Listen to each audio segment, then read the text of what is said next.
Nice. Okay, so I was recently diagnosed with ADHD, which means that I made a cheat sheet. Yeah. Because there was no hope otherwise. Despite the methamphetamines. Not because they're fun anymore. You laugh, but it's true. Okay, so the first thing that I was going to say is you probably noticed by my sensible outfit and comfortable footwear that I'm either a lesbian or a teacher. And while I do love a nice rack just as much as the next guy, I am a high school environmental science teacher. Now, teaching in Italy is very similar to teaching in Chicago in some ways. Teaching is teaching, kids are kids. But there are some differences. For the most part, I've noticed the major difference is actually outside the classroom. So I've lived in Florence 7 years.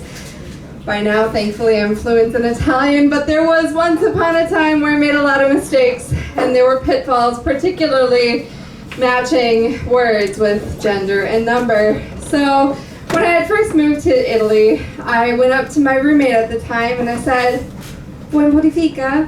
Oh, wow. I was trying to offer her a fig, and she looked at me like I suggested I assault her dog. So naturally, I offered it again, actually handing her a fig this time.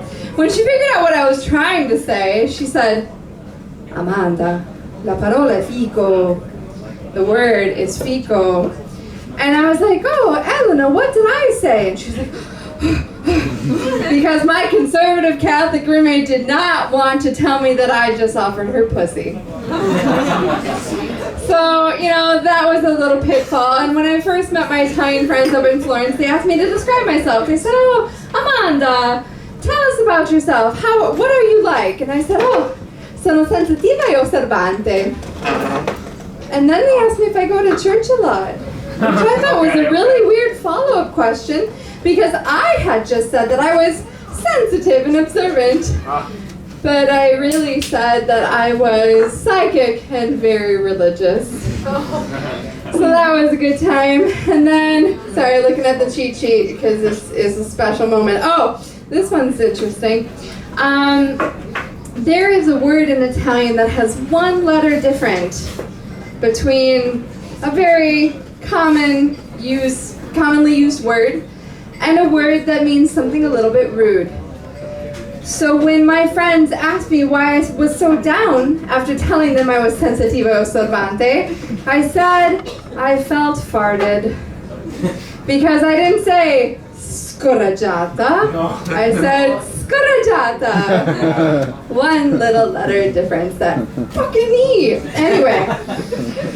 So, that was those were some hiccups that I had along the way. I can't read this because I'm getting to that age. Sorry, y'all. But I have learned not to talk to people about my job as an environmental science teacher and talk about all the pollution in the atmosphere because, while you would think it sounds like pollution, it really means wet dreams. So, I've learned along the way. I do still ask men to bring over protezione instead of preservativi because I can never remember the Italian word for condom. But it's okay because I have the spirale. And then, last but not least, who could forget that there are other words that have multiple meanings in Italian, like the vegetable pee and the verb for to sweep. So let's just say if you want to take your pee and sweep me with it, see me after the show. Now, at this point, I would like to segue into the other pitfalls of Italian language usage, which is, I think, universal for anybody learning a new language, which is don't ever translate verbatim. You would never translate any language word for word.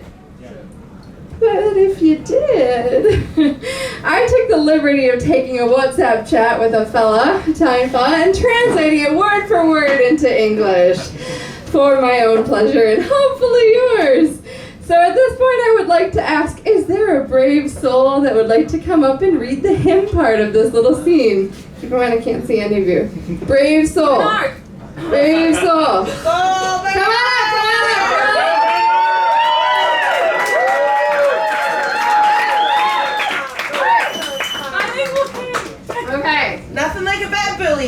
read the highlighted portion. Hey, I'm Nico. How proceeds your day? Not bad. I don't see the hour to leave. What balls? You know how it goes. I today enter at 2 p.m. for my new job, but I wanted to bicycle, so no. So now pedal it. Ah, yes. You can't have a barrel full of wine and a drunken wife at the same time. And work is good. Everything makes broth. Truly, it's strange. We have hours opposite.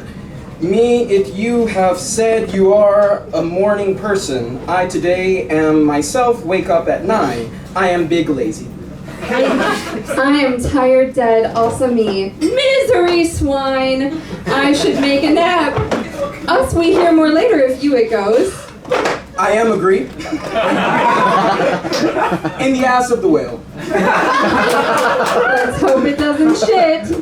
And scene. Give it up for everyone here. So, on that note, I would just like to leave you with the lovely Italian expression, in the ass of the whale. Woo!